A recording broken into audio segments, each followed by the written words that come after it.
Oke, assalamualaikum warahmatullahi wabarakatuh. Waalaikumsalam warahmatullahi wabarakatuh. Ya, kembali lagi kawan juang. Hari ini kita berjumpa lagi di podcast kawan juang, episode yang kelima. Ya, episode yang kelima.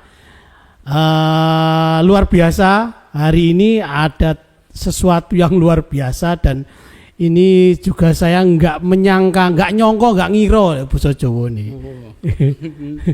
Jadi kita kedatangan narasumber. Nah, tamu kita ini luar biasa yang bahkan tadi malam ada kita nggak kepikiran. Dan bahkan di list yang mau kita undang di podcast ini pun belum masuk. Ini luar biasa. Dan langsung saja nanti akan saya bacakan profilnya. Tapi kita sambut dengan meriah. Inilah dia beliau Bung, panggilnya siapa? Bung Idris Idham. Terima kasih. Ini selamat datang Bung. Selamat datang. Dah bingung, masih bingung dia. Datang juga di sini. Ya, jadi teman-teman, saya perkenalkan ya. Beliau ini merupakan sekjen ya. Sekjen dari apa nama? Wedi salah. Federasi ya. Farmasi dan Kesehatan.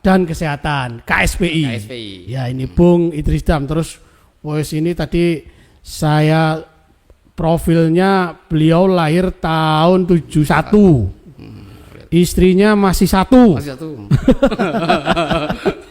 Kemudian pernah menjadi sekretaris remaja masjid Gerakan Pemuda Islam Indonesia di Kemayoran, Jakarta Pusat. ICMI, Ikatan Cendekiawan. Ya, waduh, Pri narasumbernya Pri.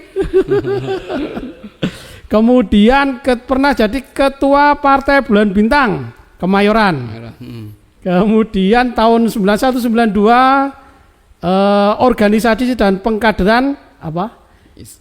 Ikatan Mahasiswa Muhammadiyah, Komisariat Akademi AKPM, Akademi Keuangan Perbankan Muhammadiyah. Bayo. Inget takon apa iki. Kemudian pernah tahun 1999 merupakan ketua tim pendiri Serikat Pekerja di Rumah Sakit Islam Jakarta. Pondok Kopi di rumah sakit lur, di rumah sakit kawan juang. Jadi bayang loh, berarti dokter ini nggak seperti kita ini yang setiap hari bergumul dengan mesin di pabrik panas-panas. Dokter ini. Terus kemudian tahun 2000 hingga 2006 merupakan ketua PUK RSIJ Pondok Kopi. Loh, dua periode. Kemudian 2004 menjadi ketua dan jubir tim PKB Aliansi Rumah Sakit Islam Jakarta. Ini yang pertama kali. Ya, pertama. Luar biasa. Tahun 2007 ketua dan jubir tim PKB Aliansi Rumah Sakit Islam Jakarta. PKB kedua masih menjadi ketua dan jubir. Wah, luar biasa ini. Ini harusnya saya mengundang ketua saya ini, biar bisa ikut bertanya ini. Karena sayang jauh-jauh dari Jakarta ke sini terus kita nggak manfaatkan ini. Bisa. Ya. Terus kemudian 2004-2006 sampai 2006 wakil sekretaris DPP FSP Farkes Reformasi. Nah, wakil sekretaris, luar biasa. 2003 sampai 2006 juga menjadi ketua Komite Pemuda KSPI. Wah, nanti kita bisa tanya-tanya sejak kapan ini masuk gabung KSPI. Kemudian 2007 hingga 2012 wakil sekretaris DEN KSPI. DEN itu Dewan Eksekutif Nasional KSPI. Masih banyak ini kawan juang, jadi ya harus saya sebut ini biar bahkan yang anggota pun mungkin belum tahu. Jadi biar teman-teman anggota Farkes Reformasi biar juga tahu bahwa sekjennya ini luar biasa. Apa deh CV-nya itu. 2006 hingga 2017 11 tahun Jadi kawan juang 11 tahun menjadi Sekum DPP FSP Farkes Reformasi. Wah, luar biasa. 2017 hingga 2022 Vice President KSPI.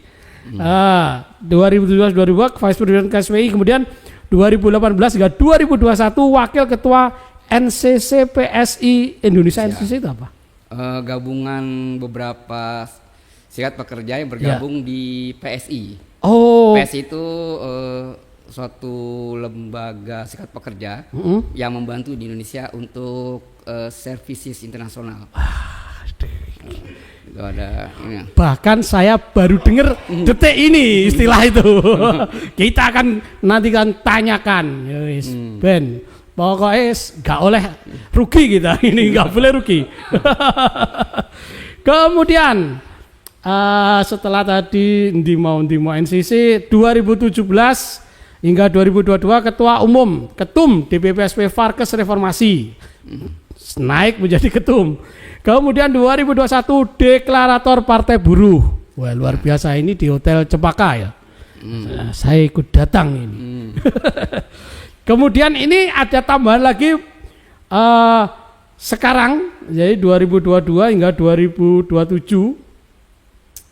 ini Sekretaris Jenderal Sekjen DPP FSP Farkes KSPI. Nah, ini terus kemudian Wakil Sekjen KSPI bidang hubungan industrial periode 2022-2007. Dan yang terakhir, beliau ini tahun 2024 juga nyalek. Sama saya juga nyalek dan statusnya sama juga, caleg gagal. Calegnya tidak gagal. Dia gagal. Aleknya gagal. Aleknya. Ya. Oke, selamat datang Bung ini panggilan Bung Idris apa Bung Idam ya? Terserah Idris. Bung Idris ya? Bung Idris.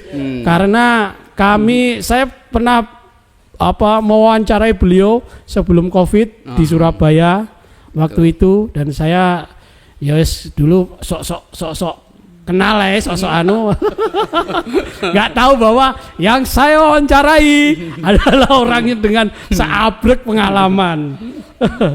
Jadi begini, Bung Idris.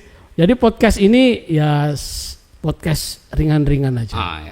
Namanya santai. Ya santai. Omongan ini. Ya santai aja. Podcast kawan juang. Jadi ya harapannya itu saya hanya ingin kita itu tidak takut lagi membicarakan tentang perjuangan kelas pekerja. Karena saya jarang sih yang mau bersuara atau menjelaskan bagaimana sih lika-liku dalam perjuangan itu. Bahkan saya sendiri, kalau dulu itu saya tidak dipaksa, kemudian setelah sekarang itu kira-kira 20 tahun itu baru ngeh betapa pentingnya berserikat. Itu saya sepertinya kan harus dipaksa dulu kaum buruh ini. Ya seperti itu. Jadi makanya kita tidak mau maksa, tapi secara ya ndek-ndekan, kalau orang Jawa ini ndek-ndekan kita share aja apa yang sebenarnya kita lakukan selama ini sebagai serikat pekerja dalam perjuangan kelas pekerja. Jadi ringan-ringan aja, nggak perlu kita bahas yang itu, biar urusannya Bung Iqbal ya, sama Bung Kahar. Iya betul. Bisa. Darah hubung. Iya. Ya jadi ini langsung saja ya. Kita biar lebih kenal dan dekat dengan Bung Idris. Bisa diperjelas sampaikan saat ini apa yang apakah masih jadi dokter atau bukan dokter, atau apa biasa. Nah ini yang ingin kita ketahui, tapi dengan seabrek CV yang tadi seperti itu, saya rasakan ini bukan orang biasa. Silakan diceritakan. Ya, terima kasih Mbah Cokro. Mbah Cokro. Dari bahasanya Mbah Cokro itu orang tua nih. Banget. Oke, terima kasih. Sebelumnya saya perkenalkan, saya Idris Idham. Idham itu ayah saya. Oh, Idris nama, Idham itu ayah. Jadi keberuntungan tuh jarang kan, nama orang tua ada di masuk ke dalam anaknya. Iya, keberuntungan bagi saya termasuk. Iya. Jadi beruntung sekali. Untuk cerita tentang perjalanan bagaimana mengenal tadi Mbah Cokro mengatakan bahwa kok dari perjalanan ini bisa kenal Serikat Pekerja gitu kan. Kalau teman saya nih yang kalau sampai saat ini teman saya kalau ketemu dengan teman-teman saya yang lama, karena dulu saya tuh emang jalur saya tuh dekat ke agama kan, remaja masjid. Jalurnya dari remaja awal, masjid. Dari awalnya kan karena rumah saya depan itu depan masjid rumah saya. Keluar pintu lihat masjid di Kemayoran. Di Kemayoran. Nah, jadi keluar pintu ngelihat masjid. Remas. Jadi deket. Jadi kalau tidurnya itu di masjid gitu kan. Nah, jadi dari situ teman saya nyeletuk begini, Idris, lo dulu anak masjid, sekarang lo jadi anak aktivis buruh gitu kan. Itu kata itu sering muncul sama teman-teman saya. Karena dulu remaja masjid, terus sempat di gerakan pemuda Islam Indonesia GPI, Kemayoran dan sempat mendirikan ISMI di Kemayoran. Nah, setelah itu masih muda lah, masih muda kan. Nah, itu kerja di dunia kerja, saya melihat di dunia kerja itu kan di tempat saya kerja dulu tidak ada SP, tidak ada Serikat Pekerja. Ini kerjanya di rumah sakit. Oke. Nah, saya dari ekonomi backgroundnya, ekonomi. Waktu kuliah juga aktif di salah satu kemahasiswaan, namanya itu saya kuliah di Muhammadiyah, jadi namanya masuk Ikatan Mahasiswa Muhammadiyah, dan aktif juga di sana di IMM namanya kan. Nah, kan jalur agama-agama. Nah, setelah masuk ke kerja, nah saya background ekonomi masuk. Nah, karena tidak ada SP, ini sedikit dulu ada gejolak lah, ya kan. Gejolak itu dipengaruhi faktor eksternal, mempengaruhi tentang dunia reformasi kan, tahun reformasi itu kan. Nah, tahun 99, tahun 2000 itu merembet reformasi Indonesia itu ke dunia kerja juga. Nah, artinya beberapa teman-teman di rumah sakit tempat saya di Pondok Kopi, Rumah Islam Pondok Kopi, itu ada gejolak sedikit, yaitu nggak jauh lah tentang masalah upah kan.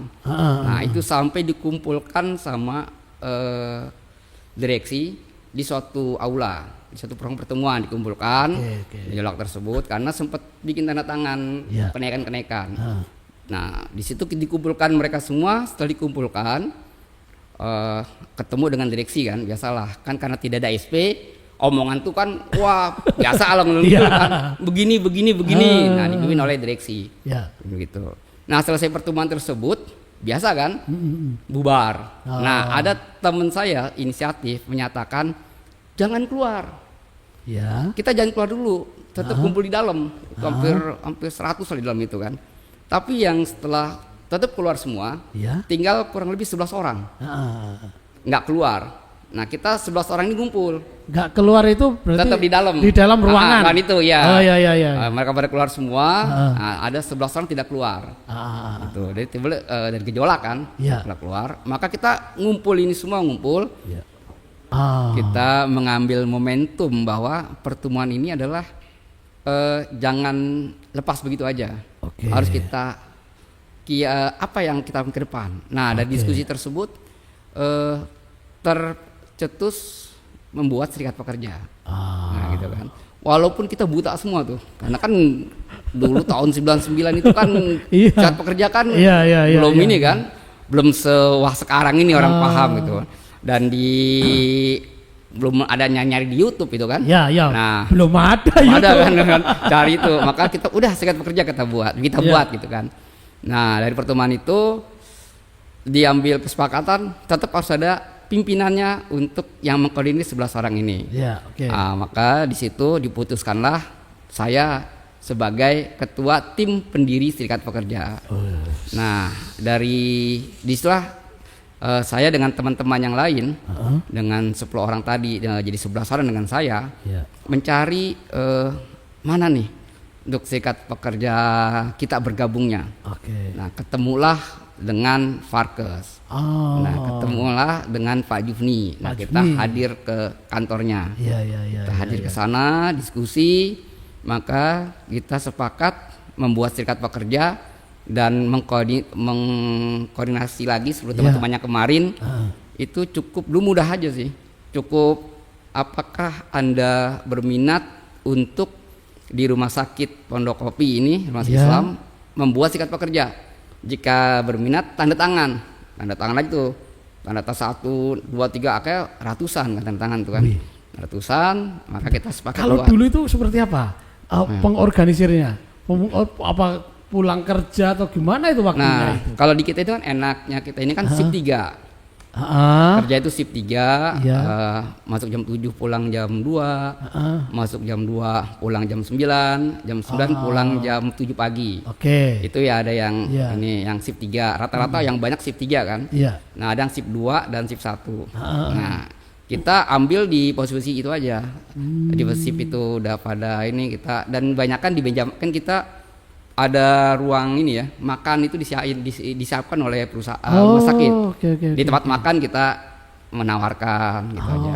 Saya di masjid, biasa tempat-tempat Weh. nongkrong itu aja kan. Iya, Nah, iya, tempat iya, itulah iya, kita. iya. Dan dulu enak juga sih karena cukup kasih baca ini, mau nggak dia tulis, udah otomatis. Apa itu? Kita bawa kertas gitu. Iya, kertas. Apakah Anda bersedia menjadi anggota serikat pekerja? Kita ini bla-blanya tuh kita ingin mendirikan serikat pekerja. Apakah Anda bersedia atau tidak? Oh, gitu ya. Jika Anda bersedia, Anda tulis nama itu aja. Bentar, Cukup. Bung. Jadi nggak ribet Ya. kayak zaman sekarang kan kok Ya. ini macam-macam. Nah, kita itu aja gitu. Ini bisa ditiru ini kawan juang ya. Ini bisa ditiru. Simple sebenarnya caranya, cuman bawa kertas tulisannya istilahnya mau gabung. Itu Jadi aja. kan enggak. Tinggal tunjukin aja tulisan itu. Kalau iya ya wes. Oh berarti Oh, Iya, ya itu iya, aja, iya. simpel aja kan. Simple Karena kan sebenarnya ya. kita kan karena lebih bagus itu nggak tahu. Kalau semakin tahu semakin puyeng kita kan.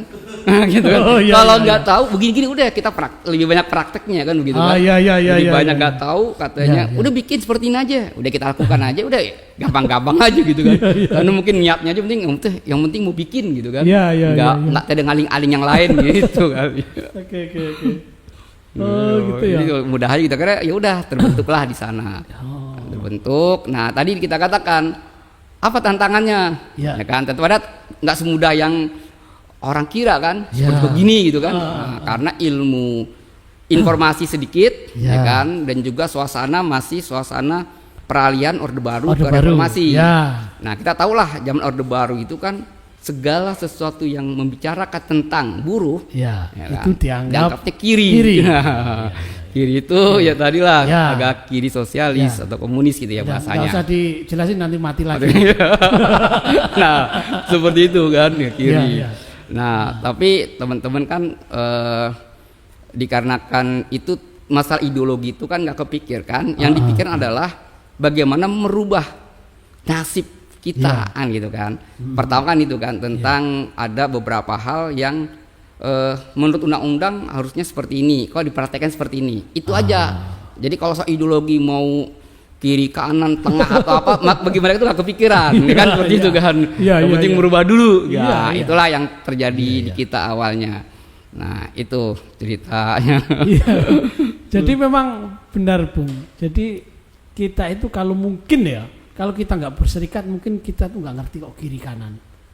Betul. Sebenarnya kan ya. Betul. Iya, saya juga berpikir seperti itu Bung. Mungkin saya kalau nggak berserikat juga nggak paham politik juga. Nah, betul.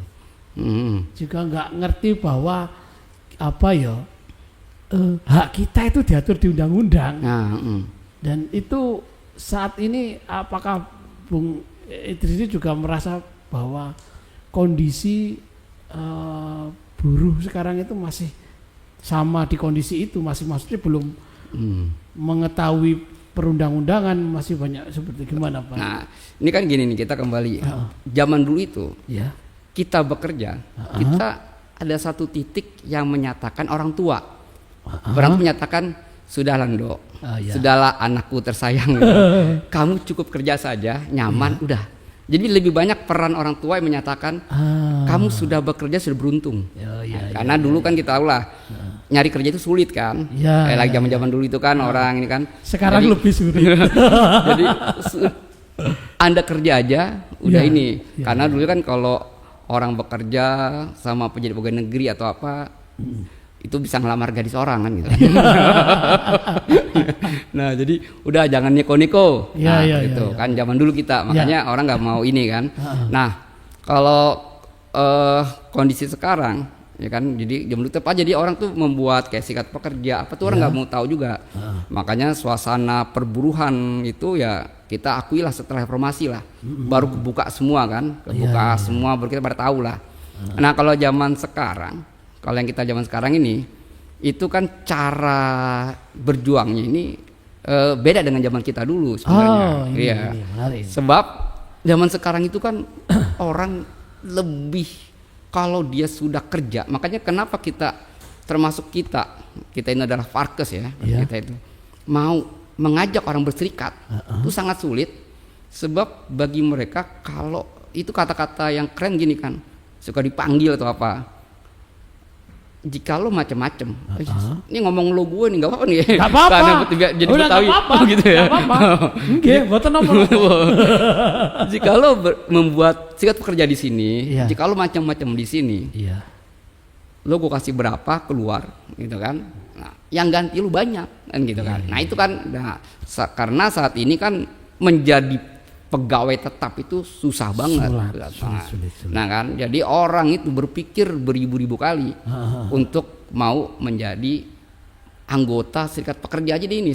Jangankan itu, dia pribadi menjadi anggota aja secara pribadi nggak mau, apalagi mendirikan kan gitu kan. Nah itulah apa yang kita cari nih kan. Ini perlu, kalau dipakai otak zaman dulu kita kan nggak kebayang kan. Kita sering ngomong gini, udah pokoknya bikin sikat pekerja itu gampang lah kan gitu kan, karena itu otak kita zaman dulu gitu kan. Nah kalau sekarang kan mereka beda kondisi kan, nah itu yang harus kita cari gimana tuh, nah, diskusi lah yang kita lakukan. Seperti itu.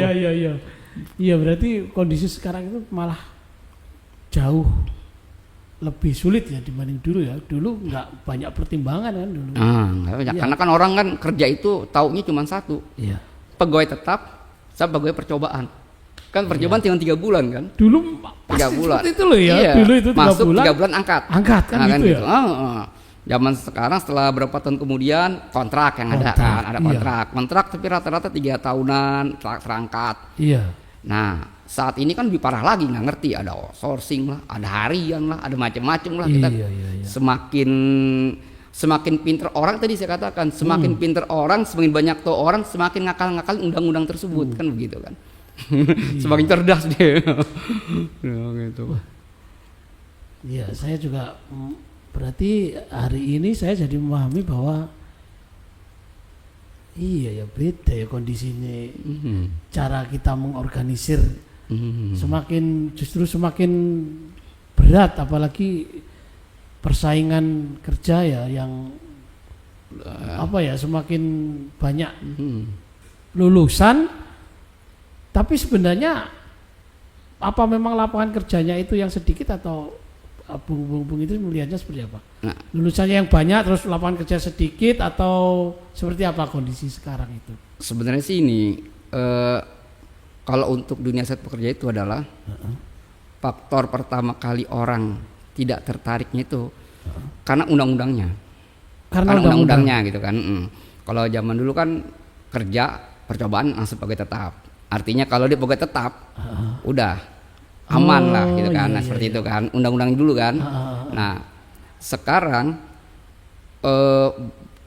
berbanyak macam-macam jenis orang bekerja kan. Tadi kan kontrak, outsourcing, ada juga harian lepas, ada kita nggak tahu lah sampai nanti per jam gitu kan, gitu kan. Nah, di situ kan. Nah, dari sinilah yang kalau soal lapangan pekerjaan itu kan masalahnya adalah tentang banyaknya orang yang bekerja.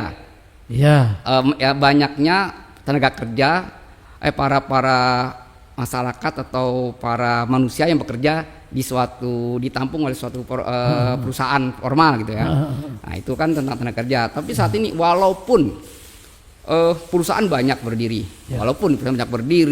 orang yang bekerja banyak, jika undang-undangnya seperti itu, tetap kan orang mau mendirikan serikat pekerja kan sekarang ini gini, Anda mendirikan serikat pekerja, Anda semangat mendirikan, tapi besok Anda dipecat, nah kan, itu kan, seperti itu kan, versi mereka kan gitu kan, nah siapa yang mau menjamin dia itu, setelah dipecat siapa gitu kan, karena saat ini kan bagi perusahaan gue pecat dulu, Ya. Soal nanti bertarung belakangan. Ya. Walaupun ini ya kita bukan ini, walaupun banyak para serikat pekerja menyatakan kita dilindungi oleh undang-undang. Walaupun kita dilindungi undang-undang, kita ada begini, kan perusahaan nggak tahu, gue pecat dulu. Iya. Nah, sekarang orang dipecat nggak kerja, nggak dikasih gaji.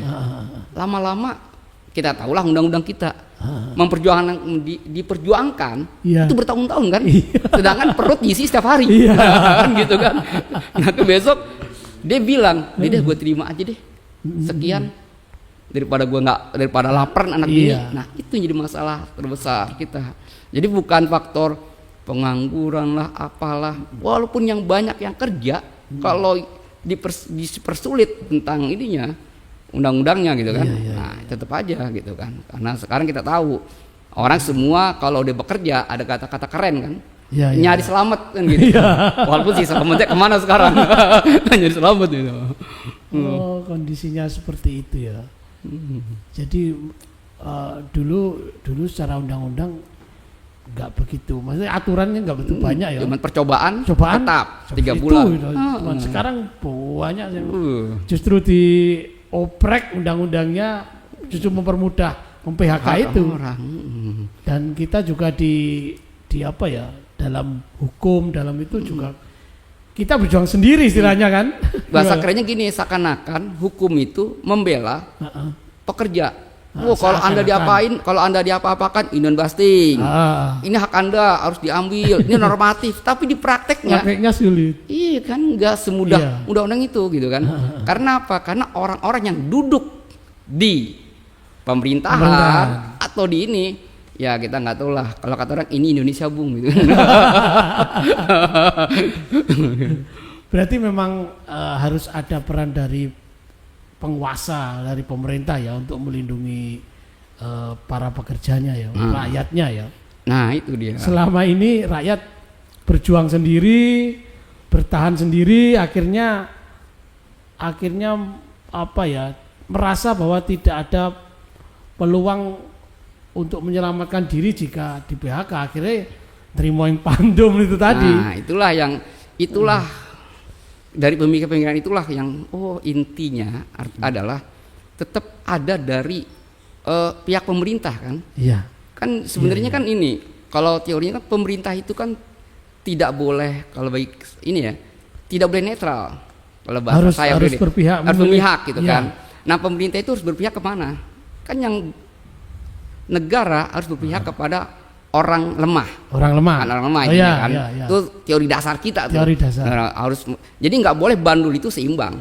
Orang lemah harus ditambah bandulannya gitu kan. Tapi saat ini sering terjadi pemerintah seakan-akan di tengah gitu. Nah, kan? Kalau di tengah nggak bagus, orang lemah kan tentu aja kan posisinya di bawah gitu kan. Ya kan, lemah itu lemah duit, lemah macam-macam SDM semua kan gitu. Ini di posisi tengah aja mempersulit kita, masyarakat kecil, apalagi kalau dia di posisinya sana ke pengusaha itu. Kita seperti apa kondisinya ya? Gitu ya. Jadi ternyata memang tidak semata-mata karena kita lemah di dalam serikat pekerja, karena memang kekuasaan pemerintah itu terlalu netral, atau mungkin nggak netral, condong bela orang kaya. Karena dalam kekuasaan itu diisi orang-orang yang kaya, mungkin seperti itu. Nah itulah yang menjadikan kami dari Farkes tertarik sewaktu ada beberapa para elit, bukan elit ya, para aktivis, para orang-orang serikat pekerja ingin melakukan sesuatu hal besar gitu kan. Melihat kondisi ini, berjuang dari yang banyak dulu. Kita bayangkan dulu kita kuatnya aja, serikat pekerja kuat aja dulu. Undang-undangnya seperti itu. Semakin lama serikat pekerja semakin undang-undang itu jelek, serikat pekerja semakin turun kan. Harus punya kiat tersendiri untuk merubah pola ini kan, perjuangan gitu kan. Maka sewaktu ada ide-ide pembentukan, kita harus melakukan sesuatu gitu kan. Merubah ini pola berjuangnya, salah satu pola berjuangnya kita rubah. Ya itu kalau bahasa ini adalah kalau beberapa para aktivis buruh, misalnya ini yang kemarin elit itu terkenal itu adalah mendirikan tadi yang tadi partai, gitu partai buruh, mendirikan itu. Kami melihat tertarik gitu kan. Oh ini mungkin salah satunya adalah dengan berpartai ini merubah, gak harus kita ya ikut di dalam permainan di luar juga gitu kan. Jangan ya sekarang kan kalau cuman ngasih usul dan saran gitu kan. Karena tipe orang kita kan saya akan menampung usul dan saran kalian. Tapi setelah diterima, ditampung, malas baca. Ditaruh aja di beberapa. Karena tipe orang kita malas baca, udah ditampung aja gitu kan. Maka sewaktu ide itu muncul, mungkin kita melihat walaupun ini dikatakan terlambat, tidak gitu kan. Karena di negara luar kan udah serikat pekerja udah berpolitik semua kan. Nah, Indonesia mencoba seperti itu. Oh, mungkin salah satu perjuangannya melalui partai gitu. Walaupun banyak yang menyatakan agak sedikit miring gitu kan. Wah, kok serikat pekerja sudah merubah ini nih gitu kan. Haluannya gitu kan. Nah, karena kita di undang-undang juga yang salah. Kita seakan-akan dibuat bahwa fungsi serikat pekerja, serikat pekerja adalah alat perjuangan sebagai jembatan, sebagai melindungi payung, gitu kan. Tidak ada alat politik. Tentu saja begitu kan. Didoktrin bertahun-tahun bahwa Anda itu serikat pekerja tidak boleh berpolitik, karena di undang-undang tidak ada kata-kata itu. Sewaktu itu dimunculkan, wah, menyalahi ruh perjuangan serikat pekerja nih, begitu kan. Seperti itu. Oke, ini informasi luar biasa ini. Berarti dalam undang-undang, secara tidak langsung kita memang terdoktrin bahwa ya serikat pekerja ya harus ngurusin upah, ngurusin itu aja ya. Padahal segala keputusan terkait upah dan lain-lain itu politis semua, benar ya. Kalau kita tidak berada di dalam ya. Makanya menerangkan kepada teman-teman buruh tentang masalah partai itu ya sangat sulit, karena dia udah terdoktrin tadi tentang 21-2000 itu kan nggak ada tentang ini kan. Nah, kalau besok bikin undang-undangnya serikat pekerja adalah alat politik gitu. Tambahin harusnya di situ ya. Sehingga itu mungkin yang celah yang digunakan mereka yang membenci partai buruh, perjuangan buruh akhirnya digunakan itu ya. Karena mungkin karena doktrin yang udah lama kan susah untuk ini lagi kan. Jadi kesannya kita netral aja kesannya gitu kan. Padahal kekuasaan itu perlunya di situ. Kita sudah, saya rasa nggak kurang-kurang namanya audiensi, ngomong ke penguasa, ngomong baik-baik sudah, demo sudah, ternyata ya juga nggak ada efek yang begitu berarti. Betul. Maka salah satu solusinya ya memang buruh harus berpolitik, harus masuk ke dalam kekuasaan dan turut memberikan suara lah, memberikan masukan. Kalau sekarang kita nggak ada di politik, nggak ada di kekuasaan, siapa yang menyuarakan kita? Iya, karena nih kita kan punya kesan gini ya. Kalau orang kecil ngumpul, dan orang kecil tersebut dia punya ide atau sesuatu, gue mau jadi Pak RT, gue mau jadi RW gitu kan. Kita temenin ngobrol nih, ini mungkin nggak teman-teman kita orang kecil milik kita? Pasti nggak mungkin. Lo siapa? Gitu kan? Di sini pertanyaan kan. Jadi dia nganggap kita orang kecil ini adalah kita bukan siapa-siapa. Makanya kalau orang kecil ngumpul itu kalau ngomongin tentang hal besar, udah lo kegedean ngomongnya, udah lo ketinggian ngomongnya. Gue mau jadi Pak RT nih, gue mau jadi Pak RW nih. Halo, lo makan aja susah. Maksud mau gitu, itu sudah sering ini, makanya soal pemilihan RT dipilih orang yang kaya. Kalau rumah tingkat dia punya mobil, gue pilih. Temennya yang biasa nongkrong bareng kopi, temennya yang biasa ketawa-tawa bercanda nggak dipilih, gitu kan. Nah itu terjadi juga di dunia perburuan. Sewaktu kita nyalek, ya lo siapa gitu. Emang lo mau nyalek, lo siapa? Kesannya seperti itu. Nah, karena orang kecil tuh kalau ngumpul itu dia merasa temennya pun seperti dia juga. Jadi kelemahannya itu seakan semua kita ini lemah semua. Padahal kalau orang lemah ngumpul jadi kuat. Kan? Iya. Itu yang belum dipikirkan sama teman-teman Iya, kita. iya, iya. Karena kalau bagi kita, kalau orang bukan orang kaya, orang-orang yang ini ya, orang-orang yang orang kaya atau orang itu ya, orang-orang yang di luar kelas yang menengah atas lah bahasanya ya. Itu kalau burjus kesannya nggak enak nih. Orang-orang mereka itu dia kan begini, lo orang miskin, lo boleh ngumpul, tapi lo kalau ngumpul lo jangan bikin perkumpulan, gitu. Lo boleh ngumpul, tapi jangan bikin perkumpulan. Nah, gitu kan? Ngumpul lo nggak boleh, apa-apa, tapi jangan bikin perkumpulan. Nah, kalau lo ngumpul, lo bikin perkumpulan satu, lo jangan nyiur. Lo boleh ngumpul, lo boleh bikin perkumpulan, tapi lo jangan nyiur. Uangnya dari gua aja. Gitu ya strateginya ya. Nah, akhirnya banyak orang kecil ngumpul, dia ngumpul aja nih bikin perkumpulan, tapi yang dananya siapa? Orang-orang makanya kalau serikat pekerja partai berbikin, dia ngumpulin duitnya sendiri, bahaya nggak? Iya. Sekian juta orang keluar bikin, itu membahayakan mereka. Lo boleh ngumpul tapi uangnya dari gue.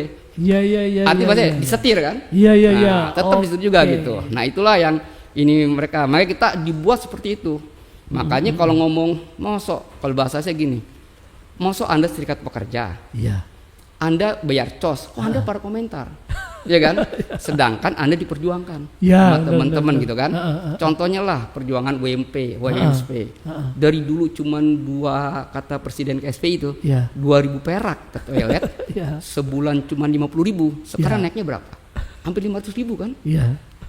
Nah itu kan, mosok lo ngumpulin duit cuman 50.000. Kalau bagi kita gini, lo keluarin duit 50.000 dari dompet, lo dapat 500. Ini enggak, dikeluarin duit itu bisa miskin nggak kita? Enggak. Ngeluarin dompet 50.000 bisa miskin nggak? Enggak. Nah kita tahan di dompet kita 50.000 bisa kaya nggak? Enggak kaya. Kan, dikeluarin nggak miskin, ditahan nggak kaya. Tapi kalau kita keluarkan demi organisasi tadi, bisa kuat nggak kita? Kuat. Jadi orang lemah-lemah tadi ngumpul kan jadi kekuatan kan? Nah itulah, nah mereka tuh nggak mau kita ngumpulin duit itu. Nah ini loh teman-teman. Jadi ini juga sesuatu hal luar biasa ini, kita bisa menjelaskan. Jadi kawan-kawan juang yang sedang mengorganisir, yang banyak pertanyaan, kok bayar kok gini, kok nggak minta pabrik aja, nggak minta perusahaan, ya sampean malah disetir. Gimana kita mau mendemo perusahaan, mau mendemo manajemen kalau uangnya dari manajemen? Ya nggak mungkin kita bisa berani melawan. Dan kalaupun itu seperti yang sampaikan Bung Idris tadi, kita mungkin 50.000, tapi sekarang tahu kan sendiri hasilnya. Kenaikan berapa? Itu loh salah satunya teman. 50.000 ya bener. Kalau kita berikan, kita bayar iuran itu enggak bikin kita miskin. Kalaupun kita simpen, kita juga nggak kaya.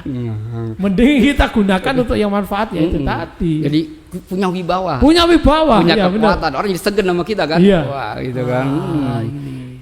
Ini luar biasa. Kenapa kita harus bayar cos? Berarti semakin punya kesadaran dan semakin mau membayar iuran semakin besar, maka dia wibawanya semakin besar. Kekuatan semakin besar. Nah, catat itu teman-teman. Jangankan ini kan wibawa itu kan terbentuk, kalau kata itu ada 3 tuh kan. Kalau Anda mau jadi wibawa, cara gampang jadi wibawa itu cuma 3 aja. 1, Anda jadi orang kaya. Jadi orang kaya. Itu kan kalau coba tetangga RT itu orang kaya itu seakan-akan dia punya wibawa gitu kan. Ya kan. Kedua, Anda pinter. Intelektual, intelektual kan dibawa kan. Yang ketiga, Anda pintar keagamaan, agama gitu kan. Itu tuh Anda menjadi wibawa gitu kan. Nah, kalau diburu gimana ya? Harusnya punya uang gitu kan. Benar. Kita SDM kita berkurang gitu kan, agama kita pas-pasan gitu kan. Nah, uangnya kita ngumpulin, uang pribadi nggak punya, ya bareng lah, kolektif gitu kan. Ini penjelasan logis teman kawan-kawan juang. Jadi penjelasan logis bahwa COS iuran itu akan membuat organisasi kita itu berwibawa. Karena kalau kita menggunakan kepandaian dalam agama, kita juga kurang. Kalau yang satunya tadi dalam intelektual, jika kita kurang juga. Makanya ya satu hal yang bisa kita lakukan untuk memperkuat kita, membuat kewibawaan kita ya bersama-sama kita bersatu dan bayar iuran bareng. Itu Oke, luar biasa ini. Oke, Bung Idris, ini luar biasa. Terkait itu saya sudah mempunyai insight baru. Terus sekarang kita mau berbelok nih. Sebagai seorang yang bergelut di dunia medis dan dulu pernah di namanya Jamkes tadi? Yang dulu namanya apa? Yang sekarang BPJS dulu apa? Jam Sostek sama BPJS sama Askes. Sekarang BPJS juga sempat kerja di situ. Ini bagian saya di situ dulu. Oke, ini luar biasa. Nah ini hari ini kan lagi rame nih. Teman-teman Jamkeswot, relawan Jamkeswot yang baru aja kemarin rame di rumah sakit juga gara-gara mengadvokasi pasien di rumah sakit Vaskes tingkat 2 lanjutan yang ternyata dirujuk balik, dikembalikan ke, ternyata ada aturan baru yang menyatakan bahwa ada 144 penyakit. Itu seperti apa, Bung Idris? Nah ini kan sebelumnya saya juga konfirmasi nih melalui Bung Dimas, kontak teman kita yang ada di ini ya, yang ada di DJSN. Nah, dan juga kita baca juga bahwa 140-an ya, 144 penyakit tersebut versi mereka itu sudah ada zaman dari undang-undang, sudah ada zaman dulu dari dahulu kala sudah ada gitu. Nah itu sudah ada sebenarnya. Nah, tapi sekarang bahasanya adalah diperketat artinya rujukan tingkat pertama itu harus dituntaskan sampai situ dulu. Nah versinya sebenarnya itu udah lama itunya. Sebenarnya udah lama itu kan. Tuntas itu dulu, baru setelah itu dirujuk, ya kan, gitu kan. Nah baru dari pemerintah saat ini menyatakan bahwa harus diperketat ininya. Nah itu versi yang tadi kita WA dari teman DJSN gitu kan, menanyakan tentang itu 144 itu. Dan itu sebenarnya udah peraturan sudah lama. Peraturan sudah lama, dan itu sebenarnya cuman dulu itu peraturan renggang gitu kan. Artinya pihak Vaskes 1 langsung kirim, kalau kirim gitu kan. Padahal seharusnya bisa ditangani di situ. Nah, itunya ini kan ininya kan. Nah, itu sebenarnya emang dulu waktu saya bekerja di rumah sakit dulu, pertama kali BPJS itu berdiri di rumah sakit, itu saya termasuk salah satu pekerja yang ngurusin BPJS. Jadi bidang saya itu BPJS. Iya. Jadi beberapa kali sering ikut pelatihan seminar tentang BPJS. Kan dari awal, dari sebelum berdiri itu saya mengikuti gitu kan. Nah itu emang bagi mereka itu contoh misalnya masuk UGD itu dikatakan panas itu berapa sih kan gitu kan. Dikatakan diare buang air besar itu berapa kali sih sehari gitu kan. Nah jadi dikatakan orang kena batuk berkali. Jadi istilahnya tuh ada sebenarnya untuk hal yang seperti ini bisa ditangani di puskesmas harusnya. Nah itu kan kita nggak tahu karena kita nggak ngerti juga kenapa akhirnya dari pihak puskesmas totonya sering rujuk. Akhirnya kita terkenal, bingung juga kan. Dulu sebelum ada BPJS, rumah sakit tidak seramai.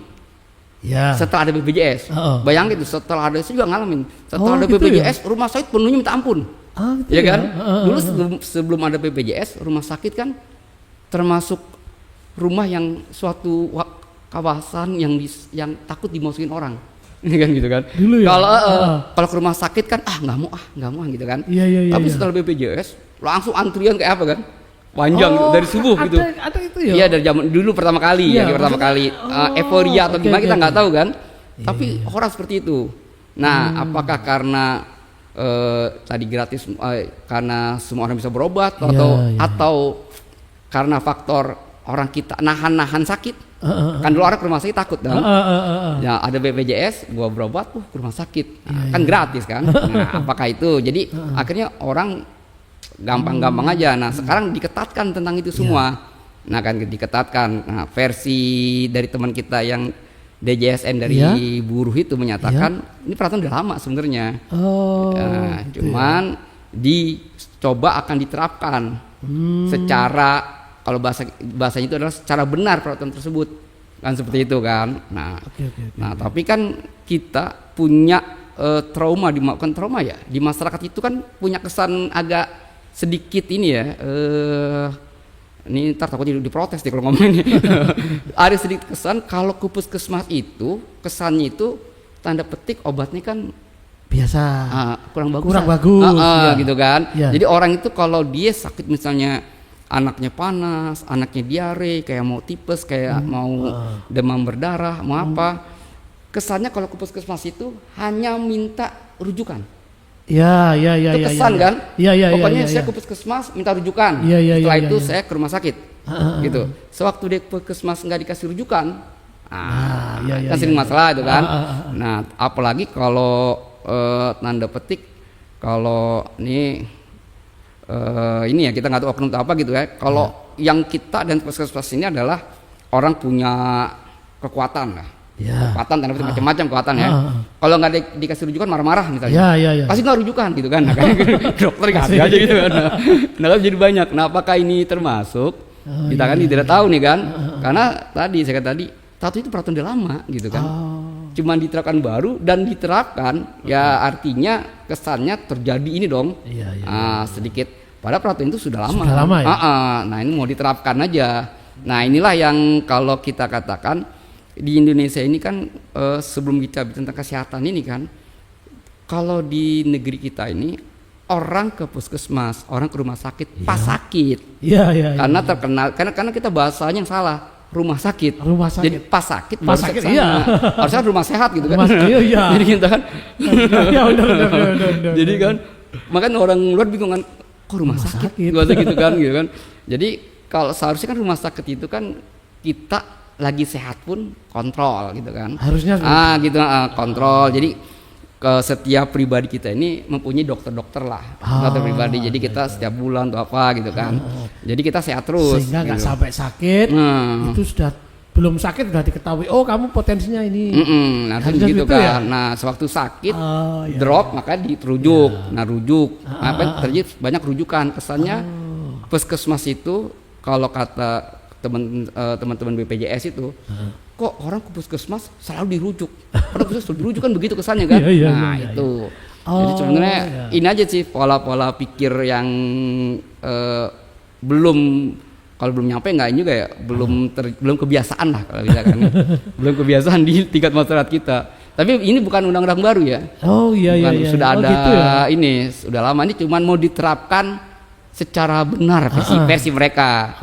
Tapi orang kita belum ini, karena kan puskesmas itu kesannya kan kalau enggak ke rumah sakit enggak sembuh kan. Orang kan ke rumah sakit itu jangan, mungkin baru datang ke rumah sakit aja sembuh kali.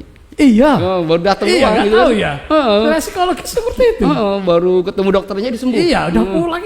Loh, kok sembuh? Saya juga sering seperti itu. Kayak kepuasan doang dikasih ke rumah sakit gitu. Mungkin itu juga gitu. Kita enggak lah. Bener. Apa mungkin padahal puskesmas itu secara obat, secara penanganan itu harusnya kan juga penanganan medisnya sama kan? Harusnya dia kan garda, kalau harusnya gini, kalau kita bilang puskesmas itu kan garda terdepannya kan. Harusnya dia yang berikan yang terbaik di puskesmas. Dokter terbaik, perawat terbaik, klien terbaik gitu kan. Jadi kesannya itu adalah puskesmas itu adalah orang datang dia bisa nangani, harusnya begitu kan. Harusnya seperti itu. Jangan sampai di otak masyarakat puskesmas itu obatnya apaan sih? Ya cuma datang diginin doang lah. Nah, kesannya gitu saat ini kan. Harusnya dirubah pola pikir itu gitu kan. Yang terbaik taruh di puskesmas. Gitu. Jangan orang yang nggak terbaik gitu kan. Ya kalau orang garda terdepan kan ya pasukan garda yang paling bagus dong. Iya. Oh iya. Wah, berarti masalah di negeri ini kompleks banget ya. Di soal kesehatan pun sampai seperti itu ya. Sehingga akhirnya masyarakat itu beranggapan bahwa ya apa puskesmas gitu. Iya. Bos, gak mungkin ini bisa kalau ke situ. Ya begitu. Ya udah bener. Berarti memang stigma seperti itu juga yang menjadi masalah juga. Berarti evaluasi atau perbaikan itu juga seharusnya di tingkat puskesmas dan vaskes ya harus memberikan layanan yang lebih prima dari rumah sakit, lebih hebat dari rumah sakit. Harusnya ya. Iya, itu kan orang-orang yang pilihan lah. Iya. Ya kayak ini aja kalau demo Serikat Pekerja, yang di depan itu kan orang pilihan kan. Iya. Mekannya gitu kan. Orang-orang kerennya kan di depan, yang belakang baru ini kan nggak mungkin ini kan. Ya, garda depan begitu harusnya. Iya. Pendekatan. Ya ini pengetahuan ini luar biasa ini. Iya berarti selama ini tapi mungkin memang karena yang terjadi selama ini di tingkat fase 1, tingkat puskesmas itu memang pelayanannya kurang mungkin. Nah itu mungkin terjadi. Iya. Nah ini tanggung jawab Menteri Kesehatan itu. Yang harus menempatkan garda terdepan di puskesmas di fase 1 itu orang dokter dan iya para medis yang terbaik. Gajinya harus lebih gede dari rumah sakitnya. Nah ini harusnya seperti itu karena yang tersebar banyak yang semakin dekat dengan masyarakat itu kan puskesmas dan vaskes 1. Iya ini benar juga. Ini kawan-kawan Jabos Bot, jadi masukan ini ini nggak melulu kita apa istilahnya berdebat dengan rumah sakit karena rumah sakit ternyata juga punya permasalahan yang luar biasa. Rumah sakit itu kalau dia menerima pasien, di contoh saya pengalaman ini ya, pasien di UGD misalnya, di luar dari kriteria panasnya nggak 40 derajat atau buang airnya nggak sekian kali, itu ditolak sama ini, sama BPJS. Oh ini kenapa Anda tangani? Ini kan sebenarnya nggak bisa masuk UGD. Iya. Nah, jadi rumah sakit dilemanya adalah tagihannya ditolak. Oh iya ada. Oh iya akhirnya. Iya. Rumah sakit mau nanganin tagihannya ditolak. Nggak ditangani salah. Gitu. Berarti sosialisasi itu juga. Atau peraturan diturunin. Diturunin berapa? Ya jangan yang kriterianya diturunkan. Panasnya sekian, buang air besar sekian. Iya. Gimana sekian diturunkan. Oke. Gitu. Wah ini ya masukan juga ini buat kawan-kawan relawan yang biasanya karena kan kita sebagai teman-teman relawan kan hanya tahu dari satu sisi. Kita intinya membela, nggak tahu kesulitannya rumah sakit. Ini juga harus diperhatikan. Bila perlu kita demo dinas kesehatan untuk memberikan pelayanan terbaik di garda terdepan. Biar orang ke puskesmas itu bangga gitu. Jangan kesannya cuman minta rujukan. Iya. Oke, ini luar biasa. Tapi kalau menurut Bung Idris itu 144 penyakit itu menurut pandangan Bung Idris itu yang seperti apa sih? Yang sebenarnya tidak ditolak ya. Bukan tidak ditanggung ya, tapi itu diterapkan di fase 1. Bisa dituntaskan. Jadi kan bahasa mereka kan menurut ilmu kedokteran. Nah, kan gitu kan. Jadi artinya dokter seorang dokter umum kan di puskesmas itu kan rata dokter umum ya. Dia itu sudah bisa menangani penyakit ini. Ilmu yang dia dapatkan sudah bisa. Nah, artinya bagi mereka karena Anda sudah tanda petik ya sudah dibayar, sudah digaji dengan ilmu Anda, maka jika penyakit ini itu bisa ditangankan di situ. Bisa ditangan di situ. Jadi Anda jangan Anda lempar, kan bahasa gitu kan, melepaskan tanggung jawab lah. Kalau bahasa lempar itu kan seakan-akan udah ke sono aja deh, udah ke sana aja gitu kan. Nah, gitu. Jadi padahal ilmunya dia sudah bisa di situ gitu kan. Gitu. Itu bahasanya kan, karena kan bahasanya kan sudah standar kedokteran. Gitu kan. Nah, kita kan karena bukan orang kedokteran, percayalah, karena dokter itu kan dalam memutuskan orang kesehatan kan, dokter dia selalu bicaranya kan pertama kali itu kan nyawa. Kan dia nggak bicara uang, kita dilarang tuh di rumah sakit, dilarang tuh. Misalnya kalau termasuk ini untuk pengalaman juga tuh, kalau di rumah sakit itu yang kita tahu ya selama kita di rumah sakit, itu yang namanya nolak pasien itu dilarang. Ya, menolak pasien gitu dilarang kan. Gitu ya? Dilarang. Pasti kalau ditolak itu pasti urusannya kamar nggak ada. Dan kita menyatakan kamar penuh itu emang kamar penuh beneran. Sebenarnya emang penuh gitu kan. Tapi kalau kita bermain-main di situ tuh nggak boleh. Karena kita bekerja di rumah sakit itu ya nyawa kan, kan gitu kan. Kalau orang bermain dengan nyawa kan resikonya kan dengan Tuhan, dengan Allah gitu kan. Kalau bermain dengan duit ya paling cuman duit udah ketilap kalau gitu kan. Tapi kalau nyawa kan mati gitu kan. Ya kan. Nah, dengan Allah risikonya. Makanya nggak boleh sekali-sekali mempermainkan nyawa orang kan gitu kan. Makanya kalau ada bilang, saya juga sering ngomong sama teman-teman, nggak mungkin rumah sakit itu kalau kamar penuh kalau kamar kosong dikatakan penuh, nggak mungkin. Itu orang bodoh yang ngomong gitu. Maksud dia berani resiko, dan yang ngomong gitu orang di depan gitu kan, orang pegawai biasa, penuh kamar. Nah, kalau ketahuan kan risiko dipecat kan ya. Kan gitu kan. Bisa nah, itu bagi kami itu terlalu blunder kalau orang banyak seperti itu gitu kan. Itu pertama, dan wibawa rumah sakit tercoreng. Nama baik tercoreng kan. Ngangkat nama jasa itu kan sulit kan. Terus saya pikir resiko tinggi, nggak mungkin lah bagi saya. Karena saya nanya juga teman-teman rumah sakit, bagi kami itu nggak ada gitu. Kalau penuh benar penuh gitu kan. Seperti itu. Ini jadi memang berarti memang salah satu solusinya memang untuk penyakit-penyakit di kategori 144 penyakit itu memang seharusnya bisa selesai di puskesmas. Betul. Jadi penjelasannya itu kawan-kawan juang ya. Jadi kita punya wawasan baru tentang 144 penyakit itu. Jadi itu bukannya tidak ditanggung. Tadi kan ada teman-teman yang 140 penyakit tidak ditanggung dah.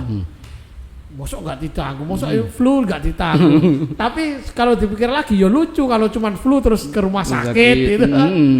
Itu juga harusnya selesai di puskesmas. Sehingga garda terdepan kesehatan puskesmas itu memang harus orang yang terbaik. Oke. Jadi kalau ada pemilihan dokter terbaik, perawat terbaik, ya harus di orang puskesmas itu. Iya, jangan di rumah sakit. Dan rumah sakit. Ini ya teman-teman. Jadi kawan-kawan relawan Jamkes buat diskusi ke Dingas usul itu, kita perjuangin itu. Itu. Oke, ini waktunya berapa jam ini? Sudah berapa jam? Sudah 1 jam. Luar biasa, targetku 45 menit. Tapi luar biasa ini. Tapi saya rasa sudah cukup Bung Idras. Jadi kita nggak bakalan selesai kalau kita nggak akhiri. Iya. Padahal ini tadi saya sudah mengajak kawan-kawan Jamkes World. Barangkali mumpung ini ada narasumber ini, ayo kita tanya bersama-sama. Rupanya nggak ada yang hadir. Jadi ya wis. Tapi kalau hadir ya masalah nanti nggak selesai masalah. Pertanyaan dulu, diskusi panjang. Terus bertanya. Ini padahal hanya 2 poin hari ini yang kita bahas terkait bagaimana perjuangan Bung Idris dulu menceritakan yang pengalamannya yang hari ini juga kita bisa terapkan tentang bagaimana mengorganisir kan kawan-kawan, dan penjelasan lagi buat kawan juang, buat masyarakat bahwa ingat yang namanya buruh itu ya petugas kesehatan itu juga buruh. Teman-teman harus berserikat dan pasti ada hal-hal yang harus diperjuangkan. Iya, betul. Dan serikat menjadi tempat yang tepat untuk memperjuangkan itu. sendiri-sendiri nggak mungkin bisa kita, nggak mungkin bisa. Iya, betul. Ya itu. Mungkin Bung Idris punya apa ya, closing statement seperti kan pejabat. Kan tahun depan kan udah jadi DPR ini. Wah, Pemilu depan. Pemilu depan maksudnya. Pilkada depan. Karena peluang sekarang sudah semakin lebar. Presidensial threshold sudah itu. Udah pengalaman yang. Iya, udah punya pengalaman. Pengalaman kalah.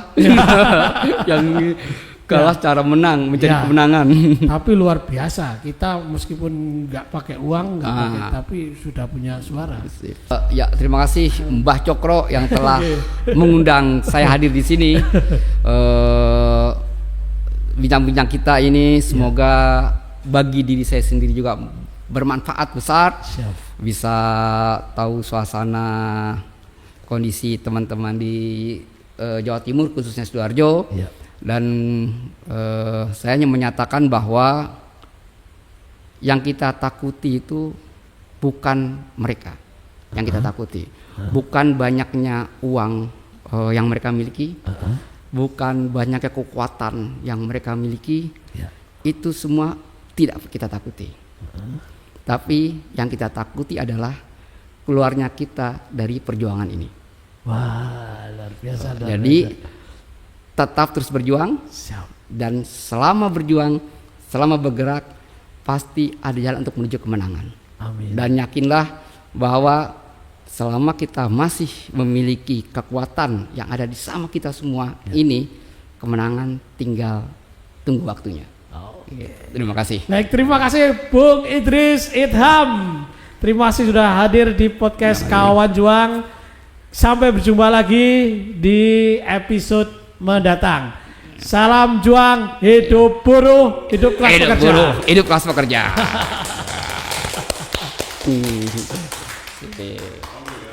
Sip. Diri di foto, Dim.